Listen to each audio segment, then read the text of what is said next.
اچھا، ایک اور جملہ اس میں وہ بولتے تھے کہ وقال الظالمون، یہ ظالم کہتے ہیں ان تتبعون الا رجلا مسحورا، کہ تم تو پیروی نہیں کر رہے ہو مگر ایک ایسے شخص کی جو جادو زدہ ہے، جس کے اوپر جادو کر دیا گیا ہے، نعوذ باللہ من ذالک۔ اچھا، اسی آیت سے کچھ لوگوں نے پلی لی اور انہوں نے صحیح بخاری اور صحیح مسلم کی ان احادیث کا انکار کیا جو تواتر کے ساتھ اہل سنت اور اہل تشیع کے ہاں کامن موجود ہے۔ ہمارے اپنا تحقیق کے مطابق اہل سنت میں کسی بھی امام نے ان احادیث کا انکار نہیں کیا، نہ اہل سنت میں نہ اہل تشیع کے اندر، کہ آپ صلی اللہ علیہ وسلم پر بھی جادو کیا گیا ایک یہودی کی طرف سے۔ تو وہ کہتے ہیں جی یہ تو کافر اعتراض کرتے تھے کہ یہ تو جادو زدہ شخص ہے جس کی تم پیروی کر رہے ہو، تو یہ کافروں کا اعتراض تھا، اور اللہ تعالیٰ نے اس پہ فرمایا انظر کیف ضربوا لک الامثال، اے محبوب صلی اللہ علیہ وسلم ذرا دیکھو تو یہ تمہارے لیے کیسی مثالیں بیان کرتے ہیں، فضلوا، پس گمراہ ہو گئے، فلا یستطیعون سبیلا، تو یہ اب ہدایت اور سیدھا راستہ نہیں پا سکتے۔ تو وہ یہ آیات پڑھ کر ہمیں اہل سنت کو سناتے ہیں اور کہتے ہیں کہ جی آپ گمراہ ہو گئے ہیں کیونکہ آپ صلی اللہ علیہ وآلہ وسلم کے لیے آپ ایسا عقیدہ رکھتے ہیں کہ آپ صلی اللہ علیہ وسلم پر جادو ہوا تھا، حالانکہ یہ کانٹیکسٹ ہی ڈیفرنٹ ہے۔ یہ کانٹیکسٹ بتا رہا ہے کہ وہ قرآن حکیم کو جادو کہتے تھے، تو مسلمانوں میں سنی ہو یا شیعہ ہو کس کا یہ عقیدہ ہے یہ قرآن پاک جادو کے ذریعے آپ صلی اللہ علیہ وسلم پر نازل ہوا ہے؟ یہ کہتے تھے کہ جو آپ صلی اللہ علیہ وسلم کلام بولتے ہیں یہ آپ پر کچھ جادو کا اثر ہے، کلام کو وہ جادو کا اثر کہتے تھے، نہ کہ یہ کہہ رہے تھے کہ اس کے اوپر یہ جادو ہوا ہے تو اب یہ جادو کا اگر ہم مان لیں گے تو ہم وہ کافروں والا کام شروع کر دیں گے۔ بالکل، اور پھر کہتے ہیں کہ جی جب آپ صلی اللہ علیہ وسلم پر جادو ہوا تھا اس دوران جو وحی نازل ہوئی اس کی کریڈیبلٹی کیا ہے؟ بھائی وحی نازل کرنے والا اللہ ہے، اس کو پتا ہے کہ اس نے اپنی وحی کی حفاظت کیسے کرنی ہے۔ اس طرح کی پک اینڈ چوز کر کے پھر تو قرآن حکیم میں اللہ تعالیٰ نے کئی جگہ پر یہ بھی بات ارشاد فرمائی سورۃ الحجر کے اندر، انا کفیناک من المستہزئین، اے نبی صلی اللہ علیہ وسلم ہم کفایت کریں گے آپ کی طرف سے مذاق اڑانے والوں کے خلاف۔ اس کا اگر کوئی شخص یہ رزلٹ نکال دے کہ جی آپ صلی اللہ علیہ وسلم کا کوئی کبھی مذاق نہیں اڑا سکے گا کیونکہ اللہ تعالیٰ فرمایا کہ ہم کافی ہیں کفایت کرنے کے لیے، تو کیا مذاق نہیں اڑایا جا رہا؟ پچھلے 100 سال کے اندر 60,000 کتابیں لکھی گئی ہیں آپ صلی اللہ علیہ وآلہ وسلم کے خلاف، روزانہ کی تقریباً 2.5 کتابیں بنتی ہیں یہ، تو جتنا مذاق اب اڑایا جا رہا ہے پہلے تو نہیں اڑایا جا رہا تھا۔ تو اس کا پھر ہم کہیں گے کہ مذاق تو اڑایا جا رہا ہے لیکن اسی تیزی سے اسلام بھی پھیل رہا ہے۔ آپ کوئی کہنے جی قرآن میں ہے کہ ہم استہزاء کرنے والوں کی طرف سے کافی ہو جائیں گے تو اب کسی کی جرت نہیں ہوگی۔ اسی طریقے سے اللہ تعالیٰ فرماتا ہے کتب اللہ لأغلبن انا ورسولی، کہ اللہ تعالیٰ نے یہ بات طے کر دی ہے کہ میں اور میرے رسول ہی غالب رہیں گے، اور نبی صلی اللہ علیہ وسلم کی اللہ تعالیٰ حفاظت فرمانے والا ہے، ٹھیک ہے۔ واللہ یعصمک من الناس، یہ بھی قرآن حکیم میں آتا ہے، اے نبی اللہ تعالیٰ آپ کو لوگوں کے شر سے بچائے گا۔ اچھا اگر یہی مطلب ہے تو پھر غزوہ احد میں آپ صلی اللہ علیہ وسلم کے دانت کیوں شہید ہوئے؟ تو فوراً یہ بھی تعویل شروع کر دیں گے، اور اس کا ذکر تو قرآن میں سورہ ال عمران میں ہے کہ جب آپ کی شہادت کی خبر بھی مشہور ہو گئی، وما محمد الا رسول قد خلت من قبلہ الرسل افئن مات او قتل انقلبتم علی اعقابکم، یعنی مسلمانوں نے تلواریں پھینک دی کہ نبی صلی اللہ علیہ وسلم دنیا سے چلے گئے تو اب ہم کیا کریں؟ تو اللہ تعالیٰ نے فرمایا ہمارے نبی پہ احسان کیا ہے، محمد تو نہیں مگر ایک رسول صلی اللہ علیہ وآلہ وسلم، اور ان سے پہلے بھی کئی رسول گزرے، اگر یہ فوت ہو جائیں، یہ شہید کر دیے جائیں تو کیا تم اپنے دین سے الٹے قدم پھر جاؤ گے؟ جو الٹے قدم پھرے گا تو وہ اللہ تبارک و تعالیٰ اس کی پکڑ فرمانے والا ہے، اور ثابت قدم رہنے والوں کو اللہ تعالیٰ جو ہے وہ جزا دے گا، اور یہ الٹے قدم پھرنے والے اللہ کا کوئی نقصان نہیں کر سکیں گے۔ تو اب یہ حفاظت اسی طریقے سے طائف میں صحیح مسلم میں ڈیٹیل آتی ہے، آپ صلی اللہ علیہ وآلہ وسلم پر پتھروں کے ذریعے جو ہے وہ پتھروں کی بارش کی گئی، نوجوان لڑکوں کی طرف سے مارا گیا، ان بچوں نے جن کو لگا دیا تھا آپ صلی اللہ علیہ وآلہ وسلم کے پیچھے، حتیٰ کہ آپ صلی اللہ علیہ وآلہ وسلم کے خون مبارک سے آپ کے نالین مبارک بھی جو ہے وہ بھر گئے۔ تو آپ کہیں گے جی اللہ تعالیٰ نے حفاظت کی ذمہ داری لی تھی تو یہ کیسے ہو گیا؟ غزوہ احد میں دانت کیوں شہید ہو گئے؟ تو حفاظت کی ذمہ داری سے مراد ہے کہ یہ دین قیامت تک کے لیے قائم رہے گا، اور آپ صلی اللہ علیہ وسلم کو اس وقت تک نہیں اٹھایا جائے گا دنیا سے جب تک کہ آپ صلی اللہ علیہ وآلہ وسلم کا دین کامل حالت میں آپ امت تک نہ پہنچا دیں۔ اسی طریقے سے آپ کے جو صحیح بخاری میں آتا ہے، مسئلہ نمبر 163 میں نے بتایا کہ آپ صلی اللہ علیہ وسلم کو غزوہ خیبر کے موقع کے اوپر زہر دیا گیا تھا ایک بھنی ہوئی بکری کے اندر، اور اس کی وجہ سے 2 صحابی شہید بھی ہو گئے تھے. صحیح بخاری میں بھی آتا ہے اور ابو داؤد میں اس کی پوری ڈیٹیل آتی ہے، مسئلہ نمبر 163 میں نے بیان کی ہے. اور پھر اس یہودیہ کو جس نے زہر دیا تھا قصاص میں قتل بھی کیا گیا، اور آپ صلی اللہ علیہ وسلم پر اس وقت کوئی اثر نہیں ہوا. اس گوشت کی بوٹی نے بول کے بتایا کہ میرے اندر زہر ہے، لیکن آپ زبان پہ رکھ چکے تھے. البتہ پھر 4 سال کے بعد اللہ تعالیٰ نے آپ کو شہادت کے رتبے پر فائز کرنے کے لیے اس زہر کو واپس کروایا، اور اس زہر کے ذریعے آپ صلی اللہ علیہ وسلم کی وفات ہوئی. اللہ تعالیٰ جس نے 4 سال کے لیے زہر روک کے رکھا ہوا تھا وہ 4000 سال کے لیے بھی روک سکتا تھا. ایک ذریعہ بنایا، موت کا وقت آ چکا تھا. صرف ایک شہادت کا رتبہ، کیونکہ بخاری و مسلم میں حدیث ہے، آپ صلی اللہ علیہ وسلم نے فرمایا میری خواہش ہے میں اللہ کی راہ میں قتل کیا جاؤں، پھر زندہ کیا جاؤں، پھر قتل کیا جاؤں، پھر زندہ کیا جاؤں، پھر قتل کیا جاؤں، پھر زندہ کیا جاؤں، پھر قتل کیا جاؤں. تو آپ صلی اللہ علیہ وسلم اس خواہش کا اظہار کیا کرتے تھے. صحیح مسلم میں حدیث ہے جس کے دل میں شہادت کی تمنا نہیں ہے وہ نفاق کی ایک شاخ پر مرے گا. یعنی شہادت کی تمنا ہونی چاہیے. تو اللہ تعالیٰ نے آپ صلی اللہ علیہ وآلہ وسلم کی خواہش پوری کر دی. بہرحال دین آپ کامل حالت میں الحمدللہ امت تک پہنچا گئے. آپ صلی اللہ علیہ وآلہ وسلم کے دین کی حفاظت اللہ تعالیٰ نے خود کرنی ہے. لہذا یہ کہنا کہ جی یہ جو آیات ہیں اس سے ڈینائل ہو جائے گا، اگر ہم اس چیز کو مان لیں تو پھر وہ ڈینائل ہو جائے گا اس بات کا کہ آپ صلی اللہ علیہ وسلم کی وہی تو محفوظ ہے، تو اس کا ڈینائل ہو جائے گا. محفوظ تو نہیں ہے، آپ پہ تو جادو ہو گیا تھا.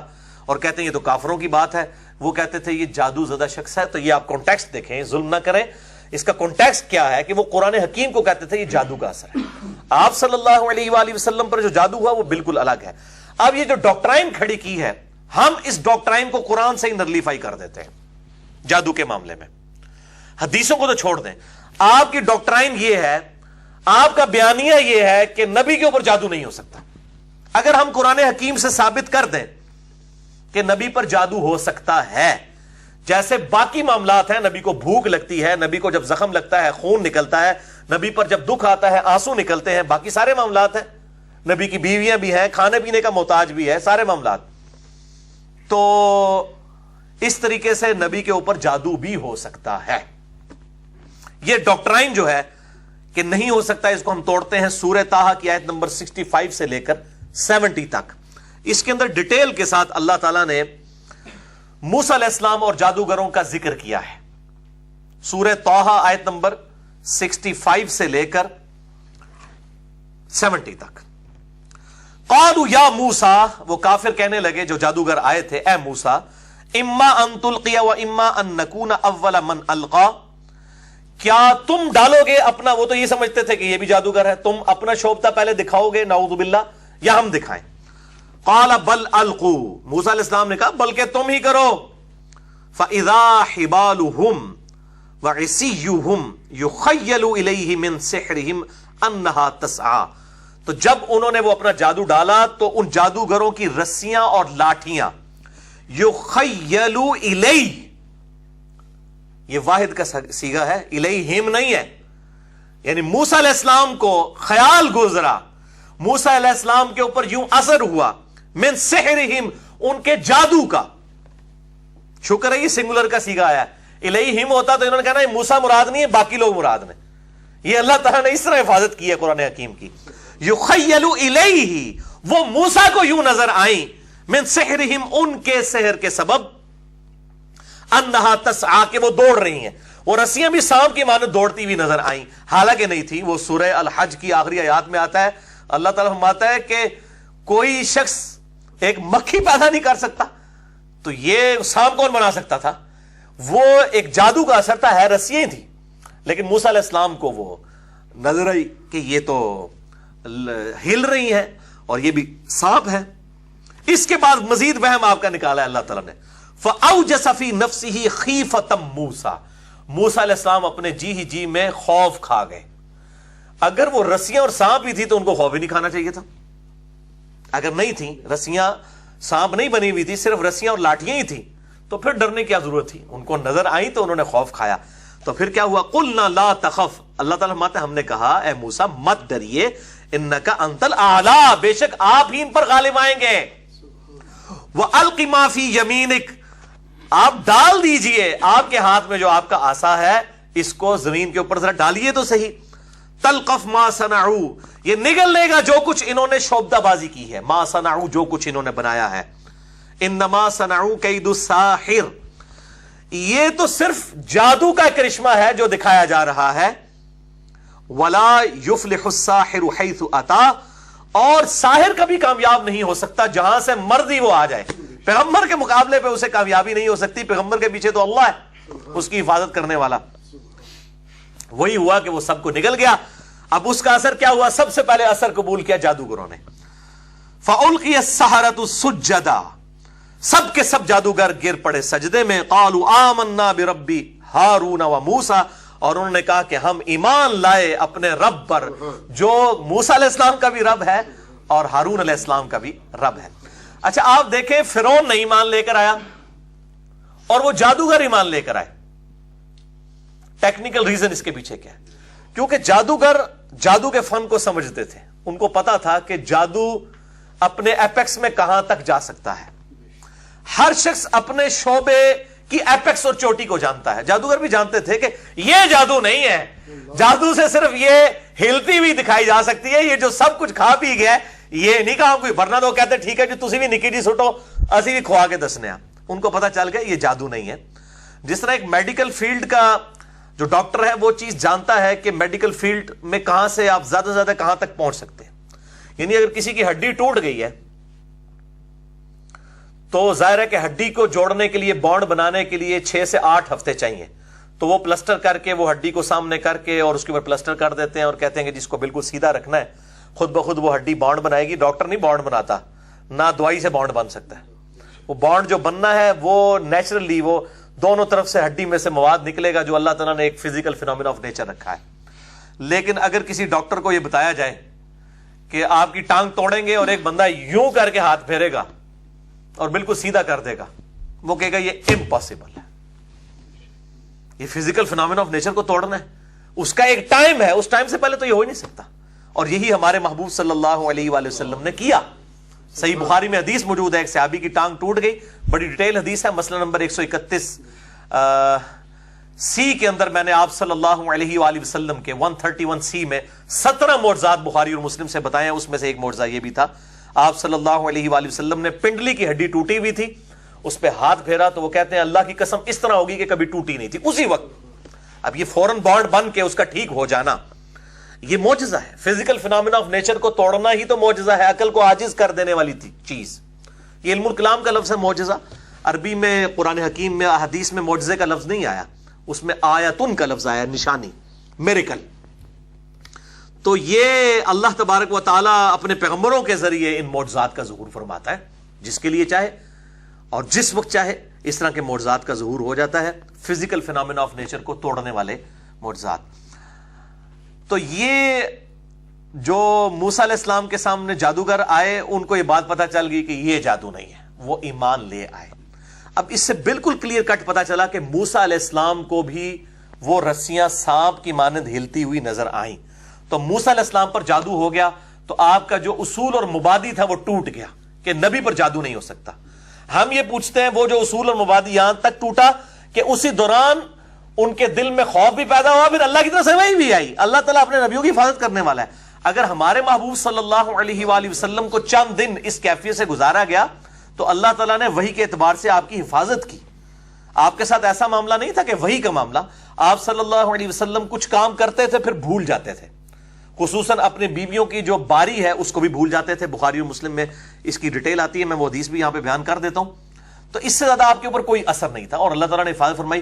اور آپ پھر یہ کہتے ہیں جی یہ حدیث تھی تو بڑے لوگوں نے روایت کیوں نہیں کی ہے؟ صرف جو ہے وہ ہشام نہیں، جو عروہ کا بیٹا ہے، عروہ ابن زبیر، جو عبداللہ ابن زبیر کے چھوٹے بھائی ہیں، اما عائشہ کے بھانجے ہیں، انہوں نے روایت کی ہے. یہ شام جو ہے یہ سٹھیا گیا تھا، نعوذ باللہ.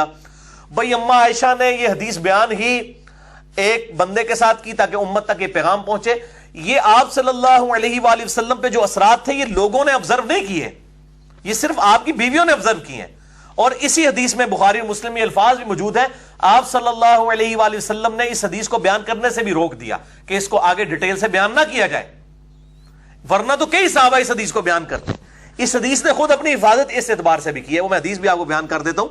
تو آپ صلی اللہ علیہ وآلہ وسلم نے اس کو بیان کرنے سے بھی روک دیا. یہ حفاظت کی اللہ تعالیٰ نے اسپیشلی آپ صلی اللہ علیہ وآلہ وسلم کی. تو یہ بالکل بہانہ غلط ہے, لیم ایکسکیوز ہے کہ جی وہ وہی کا کیا بنے گا, وہ تو پھر جادوگر, یہ تو قرآن اعتراض ہے. قرآن کا اعتراض یہ نہیں ہے, کافروں کا جو اعتراض قرآن نے نقل کیا وہ بالکل اور ہے. آپ صلی اللہ علیہ وسلم ہمارے لیے, پوری امت کے لیے رول ماڈل بننے والے ہیں. تو آپ کو ان تمام کیفیات سے گزارا جائے گا. آپ کا جب بیٹا ابراہیم فوت ہوا, صحیح بخاری میں آتا ہے آپ کی آنکھوں سے آنسو بھی نکلے. صحیح مسلم میں آتا ہے طائف کے موقع کے اوپر جب آپ کو پتھر لگے آپ صلی اللہ علیہ وسلم کا خون مبارک بھی نکلا. بخاری اور مسلم دونوں میں آتا ہے جب دانت شہید ہوئے تو ایسا خون کا فوارہ چھوٹا کہ آپ صلی اللہ علیہ وسلم بلڈ پریشر کے لاس ہونے کی وجہ سے بے ہوش ہو گئے. اسی لیے آپ کی جو شہادت کی خبر بھی مشہور ہو گئی. تو آپ صلی اللہ علیہ وسلم کے ساتھ وہ سارے معاملات ہوتے. آپ کی بیٹیوں کو بھی طلاق پڑی. آپ صلی اللہ علیہ وسلم نے اپنی 3 بیٹیاں جو آپ کی زندگی میں فوت ہوئیں جوان, ان کو دفنایا بھی. سارے سرکمسٹانسز سے آپ کو گزارا گیا, اور اس ایک ذریعے پہ بھی گزارا گیا, جادو کے اعتبار سے بھی, کہ ایک دفعہ آپ کو گزارا گیا, اس کے بعد کبھی کسی پہ جادو نہیں ہوا. ورنہ تو سیدنا عمر نے پوری دنیا کو جو آگے لگایا ہوا تھا, رومن اور پرشین امپائر کو, تو اس وقت سارے دنیا کے جادوگر مل کے حضرت عمر پہ جادو کرتے نا, کیونکہ اللہ تعالیٰ کی طرف سے المعوذات نازل ہو چکی ہوئی تھی, سورہ اخلاص, سورۃ الفلق اور سورۃ الناس, اور اللہ نے ان کو ذریعہ بنایا. آج بھی صبح شام کے اذکار, کتنے جو کانفیڈنٹ لوگ ہیں وہ کہتے ہیں جی آپ نے جو ڈیٹا لینا ہے ہمارا لے لیں, ہم آپ کو پورا ڈیٹا دیتے ہیں, آپ ہمارے اوپر جادو کر کے بتائیں. اتنے کانفیڈنٹ لوگ بھی موجود ہیں. جو لوگ صبح شام کے اذکار کرنے والے ہیں الحمدللہ وہ اس اعتبار سے کانفیڈنٹ ہیں الحمدللہ. تو بہرحال یہ جادو والی حدیث بھی آپ سن لیجئے. یہ حدیث صحیح بخاری اور مسلم دونوں میں موجود ہے. اہل سنت اہل تشیع دونوں کا اجماع ہے کہ آپ صلی اللہ علیہ وآلہ وسلم کو اس کیفیت سے گزارا گیا. بخاری میں انٹرنیشنل نمبر کے مطابق 5763 سے لے کر 5766 تک 4 طرق اس کے موجود ہیں, جس میں پوری ڈیٹیل موجود ہے. صحیح مسلم میں ہے 5703. اب یہ عجیب حسن اتفاق ہے, بخاری میں 5763 اور مسلم میں 5703, اس میں 63 اس میں 03.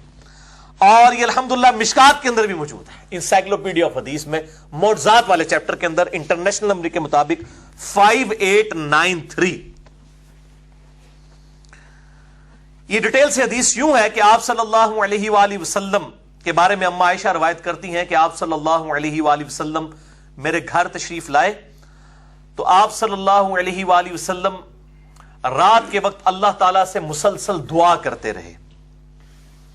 تو بعد میں پھر آپ صلی اللہ علیہ وآلہ وسلم نے اس کی وجہ بیان کی. یعنی اما عائشہ نے بھی یہ چیز آبزرو اس اعتبار سے نہیں کی اسٹرانگلی.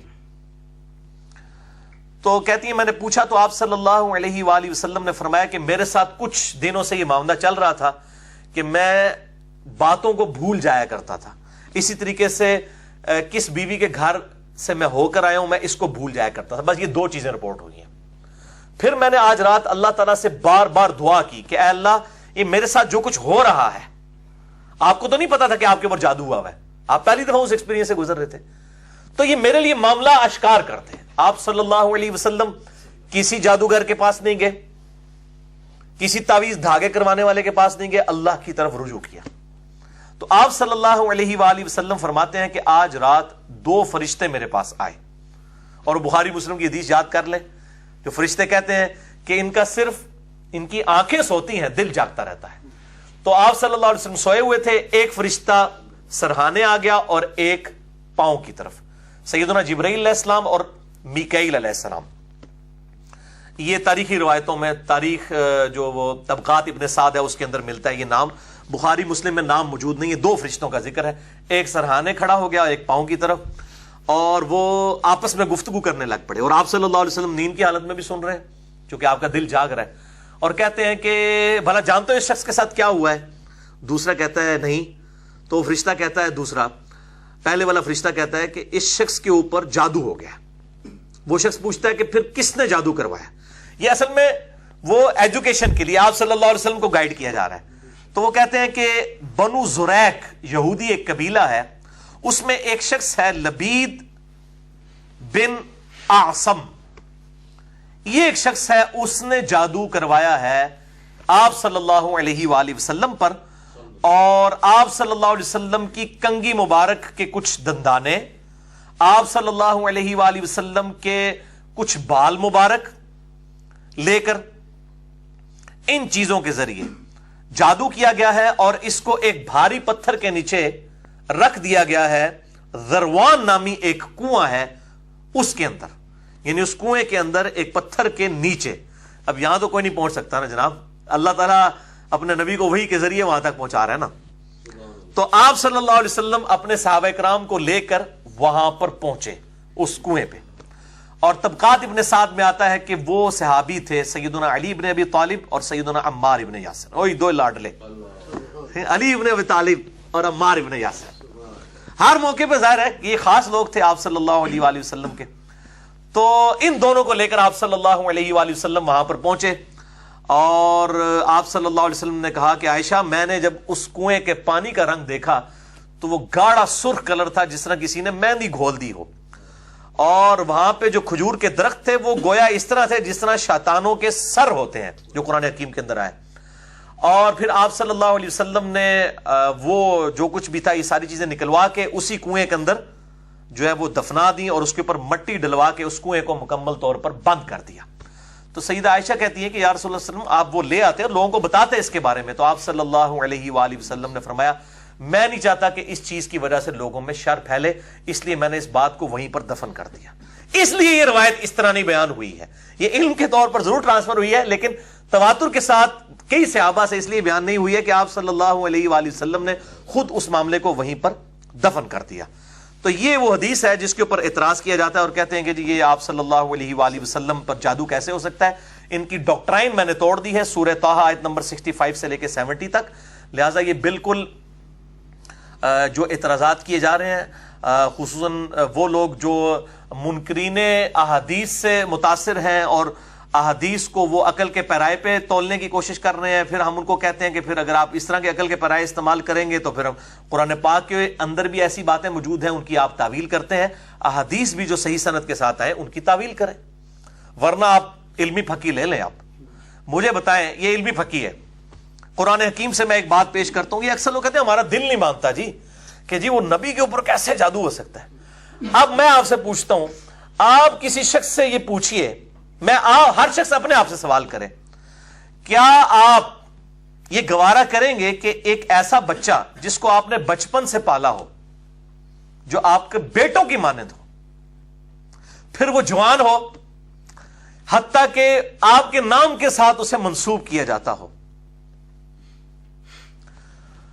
اس کی شادی آپ اپنی مرضی سے کسی عورت کے ساتھ کروائیں، پھر ان کی آپس میں نبھنا، اور آپ کا وہ بیٹا آپ کی اس بہو کو جو منہ بولی ہے، لیکن اگر آپ اس حقیقت سے دیکھیں کہ بچپن سے آپ نے اس بچے کو لے کے پالا ہے تو جسٹ لائک وہ ریئل بیٹا ہے، ٹھیک ہے، اور وہ آپ کی بیوی کے پاس بھی اسی طریقے سے پلا بڑا ہے، وہ اس کی تقریباً ریئل ماں ہی ہے، اس نے کبھی بھی نیگیٹو نظروں سے آپ کی بیوی کو نہیں دیکھا، نہ آپ کو اس نے باپ کے علاوہ کسی اور درجے میں دیکھا ہے، حتیٰ کہ لوگ اسے آپ کا بیٹا کہتے ہیں. پھر آپ اس کی شادی کرواتے ہیں ایک عورت کے ساتھ، پھر وہ اسے طلاق دے دیتا ہے، اور پھر آپ اس عورت کے ساتھ جو آپ کی بہو بن چکی ہوئی تھی خود شادی کر لیں. کیا آپ گوارا کریں گے؟ کبھی بھی نہیں کرے گا. کوئی شخص یہ کرے گا پوری دنیا کی گالیں یہ کھائے گا اور اس کا دل میں نہیں گوارا کرے گا کہ یار یہ میری بہو، میں اس کے ساتھ شادی کروں. لیکن یہی کیس آپ صلی اللہ علیہ وآلہ وسلم کے کیس میں ہوا ہے. زید ابن حارثہ کو آپ نے بچپن سے پالا، بیٹوں کی مانند تھا، شادی خود کروائی سیدہ زینب کے ساتھ، لیکن نبھ نہیں سکی. وہ ہاشمی خاندان سے تھی، یہ غلام زادے تھے، وہ خاندانی والا معاملہ تو رہتا ہی. کافر وہ بھینسا پیج کے اوپر بھی اعتراض کر رہے ہوتے ہیں کہ نبی نے اپنی بیٹیاں علی کو اور عثمان کو دی ہیں، بلال حبشی کو کیوں نہیں دے دی. یہ ایکسپیرینس آپ کر چکے ہوئے تھے. اور بخاری میں حدیث ہے اپنے کف میں شادی کرو. ہم پلہ لوگوں کے اندر مشکل ہو جاتا ہے نبھنا. ذات بات کا فرق نہیں، لیکن ہم پلہ تو ہونا چاہیے. ایک ایئر کنڈیشن گھر میں رہنے والی بچی کو آپ جھونپڑی میں تو نہیں بیائیں گے نا، یہ تو عقل کے بھی خلاف ہے. اپنے کف میں ہم پلہ لوگوں میں کیا جائے گا نا. تو آپ صلی اللہ علیہ وسلم نے سیدہ زینب کے ساتھ، قرآن حکیم میں آیا، اللہ تعالیٰ فرماتا ہے ہم چاہتے ہیں کہ یہ منہ بولے بیٹے والی رسم توڑ دی جائے. زید ابن حارثہ کو زید ابن محمد کہا جاتا تھا. یہ رسم توڑنے کے لیے اتنے بڑے لیول کا کام اللہ تعالیٰ نے کروایا کہ تاکہ کامل یقین ہو جائے کہ منہ بولا کوئی رشتہ نہیں ہوتا. اب وہ لوگ تو باتیں کریں گے اور آپ صلی اللہ علیہ وسلم اپنے دل میں یہ بات چھپاتے تھے. وہ جو کشف المحجوب کے اندر اس کو اور طرف لے گئے نعوذ باللہ من ذالک. تو حالانکہ زید ابن حارثہ کی شادی جس کے ساتھ ہوئی تھی وہ نبی صلی اللہ علیہ وسلم کی کزن تھی. آپ نے بچپن سے زینب کو دیکھا ہوا تھا. زینب کی کون سی ایسی خوبصورتی تھی جو آپ کو اب جا کے بھا جانی تھی اس اعتبار سے کہ آپ نے پہلے نہیں دیکھی ہوئی تھی. ہاں کوئی عام سین عورت ہوتی تو آپ یہ جھوٹا الزام لگاتے ہوئے بھی آپ جو ہے وہ تردد نہ کرتے. زینب آپ نے دیکھی ہوئی, آپ نے رشتہ کروایا زینب کا. اس وقت تو پردے کی آیات بھی نازل نہیں ہوئی تھی, کوئی عام سین عورت تو نہیں تھی زینب. اگر آپ کی اپنی خواہش ہوتی آپ خود کر لیتے پہلے ہی. تو اللہ تعالیٰ تم اپنے دل میں بات چھپاتے تھے اور اللہ اسے ظاہر فرمانا چاہتا تھا. یعنی چھپاتے کیا تھے آپ صلی اللہ علیہ وآلہ وسلم؟ یہی کہ اگر میں نے یہ عمل کیا تو لوگ کیا کہیں گے. تو ہم اس رسم کو توڑنا چاہتے تھے. رسم توڑنے کے لیے آپ صلی اللہ علیہ وآلہ وسلم کی طرف سے اس طرح کی ایکٹیویٹی ہونا ضروری تھا. اور وہ کس لیول تک ہوئی, حتیٰ کہ آپ دیکھیں کہ اتنا بڑا ٹروتھ ریویل ہوا سورۃ الاحزاب کی آیت نمبر 40 میں, ما کان محمد ابا احد من رجالکم, محمد صلی اللہ علیہ وسلم تم مردوں میں سے کسی کے باپ نہیں ہیں. یعنی حضرت زید ابن حارثہ مرد تھے. جب آپ صلی اللہ علیہ وآلہ وسلم نے اعلان نبوت کیا نا, زید ابن حارثہ کی عمر 25 سال تھی اس وقت, یعنی یہ جوان تھے. تم مردوں میں سے کسی کے باپ نہیں ہیں بلکہ وہ اللہ کے رسول ہیں. وَلَٰكِن رسول اللہ و خاتم النبیین, رسول اللہ ہے اور خاتم النبیین ہے. نبوت کی مہر ہے اور مہر ڈاکومنٹ کے اینڈ پہ لگائی جاتی ہے, جس کے بعد ڈاکومنٹ میں کوئی چیز ایڈ کرنا جرم ہوتی ہے. خاتم بھی ہے اور خاتم بھی ہے. یہ بحث جو ہے قادیانیوں کے دھوکے کا جواب میں نے مسئلہ نمبر 40 میں دیا ہے, 40 نمبر میں. تو یہ آپ دیکھیں ختم نبوت کے ساتھ ذکر ہوا کہ محمد صلی اللہ علیہ وآلہ وسلم تم مردوں میں کسی کے باپ نہیں ہیں بلکہ وہ اللہ کے رسول اور خاتم النبیین ہیں. اس لیول کا ٹروتھ, یعنی جو یونیورسل ٹروتھ تھا خاتم النبیین ہونے کا, اسی آیت میں اس یونیورسل ٹروتھ کو بھی بتا دیا گیا کہ آپ صلی اللہ علیہ وسلم کسی کے منہ بولے جو باپ والا رشتہ ہے نا, یہ ایگزسٹ نہیں کرتا آپ کے لیے. اور اس میں یہ بھی خبر تھی کہ آپ کا کوئی بیٹا بھی بلوغت کی عمر تک نہیں پہنچے گا. اور اس کے پیچھے بھی آپ لاجک سمجھیں, انبیاء کرام علیہ السلام کے جب بچے جوان ہوتے تھے وہ ان کے جانشین بنا کرتے تھے, چونکہ ختم نبوت کا تقاضا یہ تھا. اور جو جانشین بنتے تھے ان کو بھی نبوت ملتی تھی. حضرت ابراہیم علیہ السلام کے جانشین حضرت اسحاق اور اسماعیل بنے, ان کو پیغمبری ملی. اسحاق کے بیٹے بنے یوسف, ان کو پیغمبری. تو آپ صلی اللہ علیہ وسلم کا اگر کوئی بیٹا ہوتا یقیناً پیغمبر ہونا تھا. لیکن ختم نبوت کا تقاضا تھا کہ آپ صلی اللہ علیہ وآلہ وسلم کا بیٹا کوئی بلوغت کی عمر تک پہنچے نا. چند مہینوں کی عمر میں سیدنا ابراہیم علیہ السلام اور باقی جو آپ صلی اللہ علیہ وآلہ وسلم کے بیٹے ہیں, سیدنا قاسم علیہ السلام اور سیدنا طاہر علیہ السلام ورضی اللہ عنہم اجمعین, وہ وفات پا گئے. اور کہا گیا کسی مرد کے باپ نہیں. اور یہ منہ بولے رشتے والا جو ہے نا, ہمیشہ کے لیے اس جو رسم ہے اس کو توڑ دیا گیا. اور اس کی ہم لاجک آج کے دور میں جب بے حیائی اپنے عروج کے اوپر ہے اس کو سمجھ سکتے ہیں کہ یہ منہ بھولے بہن بھائی ہوتے ہیں اور بعد میں وہ بہنوں کو بھگا کے لے جاتے ہیں ساتھ. کتنے واقعات آتے ہیں, ٹھیک ہے. اور لوگ جس کو چاہتے ہیں نا جی یہ پڑھائی ہے, جی ہے پہنی ہے, جی ہاتھ پھیر رہے ہوتے ہیں, سارے معاملات کر رہے ہوتے ہیں. حالانکہ اسلام نے اس کو کس حد تک کنڈیم کیا کہ ختم نبوت والی آیت کے اندر ہی اس کے اوپر حکم فرما دیا کہ آپ صلی اللہ علیہ وسلم کسی مرد کے باپ نہیں ہے. ایک اس رسم کو ختم کرنے کے اعتبار سے, دوسرا یہ کہ چونکہ مرد کے باپ نہیں ہے لہٰذا یہ ختم نبوت کا تقاضا ہے کہ آپ کسی مرد کے باپ نہ ہو, آپ کا بیٹا کوئی جوانی کی عمر تک نہیں پہنچے گا, ورنہ وہ بھی پیغمبر ہوتا. آپ صلی اللہ علیہ وآلہ وسلم کا جو اللہ نے مرتبہ رکھا ہے اس کا تقاضا تھا کہ اس کو بھی پیغمبری ملتی. لیکن ختم نبوت کی برکت سے یہ معاملہ ہمیشہ کے لیے سیٹل ہو گیا. اسی لیے آپ صلی اللہ علیہ وآلہ وسلم کا جانشین بھی کوئی نہیں ہے سوائے اس قرآن کے. بخاری اور مسلم میں حدیث ہے عبداللہ ابن ابی اوفا رضی اللہ تعالیٰ عنہ کی, آپ صلی اللہ علیہ وسلم کا وصی قرآن ہے. میں نے ڈیٹیل سے اس پہ ڈسکشن کی ہے, مسئلہ نمبر 85. قرآن اور قتال, نبی صلی اللہ علیہ وآلہ وسلم کی دو خصوصیات. آپ صلی اللہ علیہ وسلم کا واحد معجزہ جس کی بنیاد پر دعوی نبوت ہے وہ یہ القرآن ہی ہے. تو یہ جادو والا مسئلہ بھی بڑے عرصے سے ادھار تھا, لوگ کہتے تھے, اور اس قسم کے اعتراضات بڑے پڑھے لکھے طبقے کی طرف سے بھی آ رہے ہوتے ہیں. تو ہم نے ان کی ڈاکٹرائن توڑ دی ہے کہ قرآن حکیم کی ڈاکٹرائن سپورٹ کرتی ہے کہ انبیاء کرام علیہم السلام پر جادو ہو سکتا ہے, لیکن نبوت کی حفاظت رہے گی, وہ اپنی جگہ رہے گی. وہ تانوں ٹینشن لینے کی لوڑ نہیں ہے, وہ اللہ تعالیٰ نے حفاظت کرنی ہے, ٹھیک ہے نا جی. تو وہ اب آپ صلی اللہ علیہ وسلم پہ حالت جنابت بھی ہوتی تھی, وہ ڈاکٹر عامر لیاقت صاحب کہنے لگے کہ آپ صلی اللہ علیہ وسلم کے لیے ایک وہاں پہ ایک اہل حدیث عالم کو انہوں نے بلایا ہوا تھا, عالم آن لائن میں تو اسے کہتا ہوں عالم آن لائن حاضر, ٹھیک ہے, جب وہ لگتا ہوتا تھا. تو وہ اہل حدیث عالم نے کہا کہ آپ صلی اللہ علیہ وسلم جب حالت جنابت میں ہوتے تھے تو اس نے کہا جی آپ نے کیا کہہ دیا, آپ وسلم کیسے جنبی ہو سکتے ہیں؟